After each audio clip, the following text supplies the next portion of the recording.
friends, today we are going to learn about sexual reproduction in flowering plants. Flowering plants are called angiosperms. Okay, flowering plants are called angiosperms.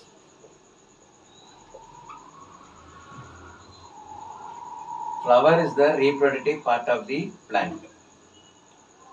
Okay, flower is a modified shoot. Flower has 4 whorls. Okay, 4 whorls. Okay, the floral parts are present in 4 rings, 4 whorls. It is cyclic. Sepals. First one is sepals. Second one is petals. Third one is stamens. Fourth one is pistil. Sepals are collectively called as calyx. Petals are called corolla. Stamens are called androecium. Pistil is called gynoecium. Out of these 4 whorls, sepals and petals are called accessory whorls.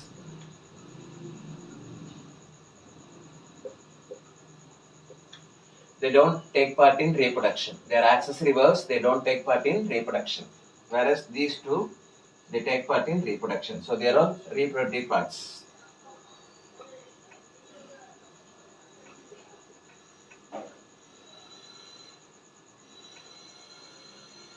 Okay. So once again I tell you, the reproductive part of a flowering plant is flower. Flower is a modified shoot or a condensed shoot. Flower has 4 parts and they are arranged in a cyclic manner. They are called whorls, WHORLS, 4 whorls. Sepals, petals, stamens and pistil. Sepals are collectively called calyx, petals are collectively called corolla, stamens are called as androecium, pistil is called gynoecium. Out of the 4 whorls, first 2 are called accessory whorls, the last 2 are called reproductive parts. Okay, so in this video, we are going to see about the male reproductive part, stamen.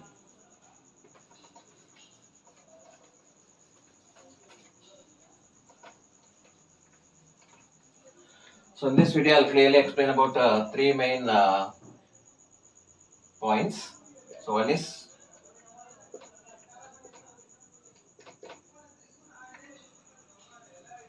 the structure of stamen.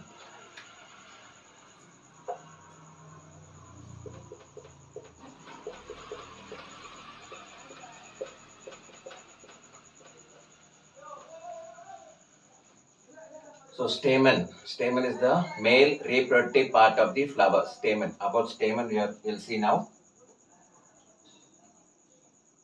So it has an long filament-like structure and anther. Okay. So this is called anther. This is called filament. Okay, and this anther is bilobed. It is a bilobed structure. It has 2 lobes and it is bilobed structure, and each lobe has 2 theca. Okay, so it has 2 theca, so they are called dithecous. Okay, so this is the structure of stamen, the male reproductive part. Okay, it has an anther and a filament. Anther is a bilobe structure. In each lobe, we can see 2 theca, hence the name dithecous. Right? Inside the anther, pollen grains will develop.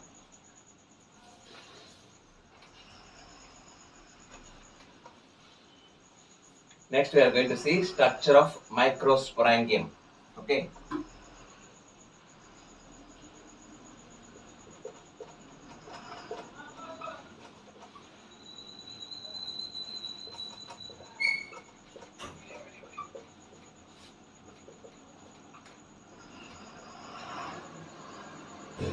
Structure of microsporangium. That is nothing but transverse section of anther. Transverse section of anther. So when you take the cross section of an anther, how it will look like. So that's what I'm going to tell now. So it will appear like a four-lobed structure.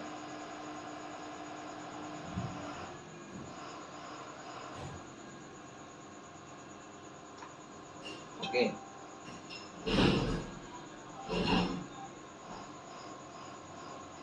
Right.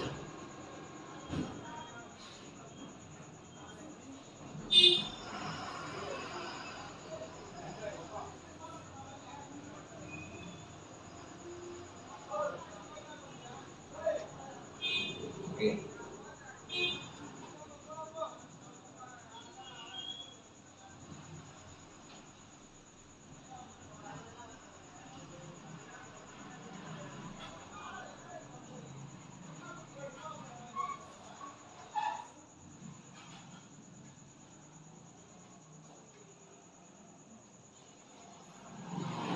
So this is the broad outline of microsporangium. It has four layers. The first outermost layer is epidermis. The second layer is called endothecium.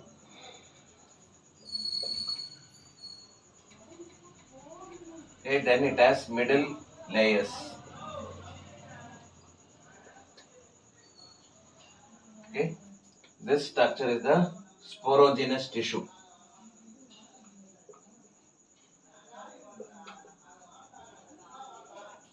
Okay, and surrounding the sporogenous tissue is a layer called tapetum. Tapetum helps in nourishment, and this is called connective tissue.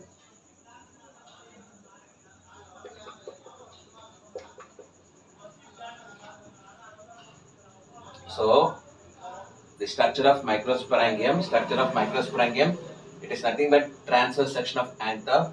The transverse section of anther, okay, it is a four-lobed structure. Four-lobed structure, 1, 2, 3, 4, okay, and it has four layers, right? So four layers are, the outermost layer is called epidermis, the innermost one is called endothecium, and that is followed by middle layer, and that is followed by tapetum. The tapetum is the nutritive tissue that surrounds the sporogenous tissue. Okay, it provides nourishment to the spores. Okay, yes. Coming to the sporogenous tissue. In this sporogenous tissue, we have the microsporangium mother cells. Okay.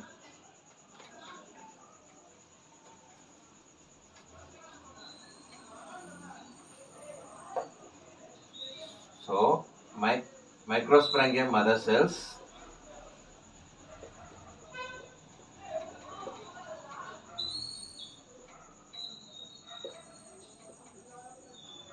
Microsporangium mother cells can also be called as pollen mother cells. So, these cells will undergo a division called meiosis. Meiosis is reduction division. Okay. So it undergoes meiosis, the reduction division, and will produce spores, and they are called microspores. The microspores are nothing but the pollen grains. So the formation of microspore from microsporangium mother cell or pollen mother cell, okay, with the meiosis taking place, this is called microsporogenesis.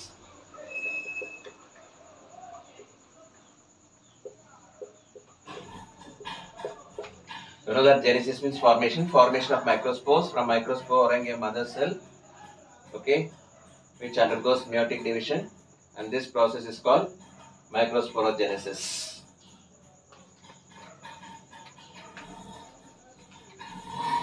Now coming to the structure of pollen grain, okay.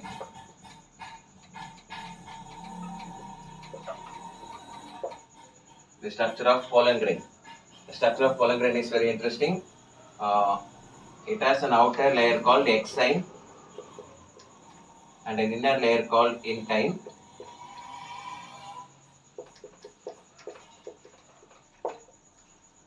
The exine is made up of a substance called sporopollenin. Exine is made up of sporopollenin, and it has lot of spine-like structures, and there are minute holes called germ pores. Okay, through that only pollen tube will emerge. So it has some pores on it. It has some spinous projections also. The structure will be so beautiful to look at. It is made up of sporopollenin. Sporopollenin is a very, very resistive substance. It can withstand lot of adverse conditions. It can withstand acidity. Okay, it can withstand alkalinity nature. So even it can be stored for a long time. It can be obtained as a fossil. It is stored in the pollen banks. Moreover, it's a very hard substance. No enzyme can degrade this exine. Okay, even the enzymes cannot degrade the sporopollenin nature. It can withstand adverse conditions. Because of the presence of sporopollenin, they can be obtained as fossils. They can be stored in pollen banks, especially under minus 196 degree. Okay, in liquid nitrogen.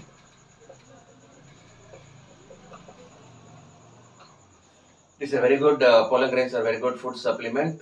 Okay, taken up by the astronauts, taken up by the athletes, very rich proteinaceous content. Okay, pollen tablets are available. So, these are all the uses of pollen grains. Intine. Intine layer is continuous. It's a continuous layer. It's made up of pectin and cellulose. Okay, it's made up of pectin and cellulose. Now we will see the diagram of the exine and intine. So it has an outer layer. Just a minute.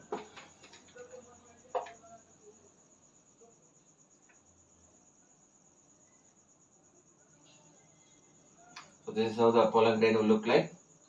So this is exine. This is intine.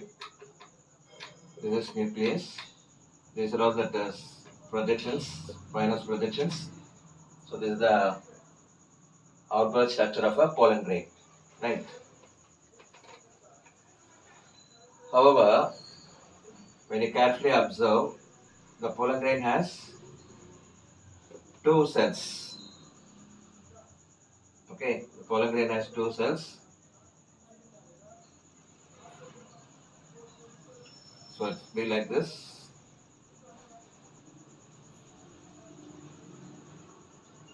So this broad portion is called the vegetative cell. This one is the generative cell.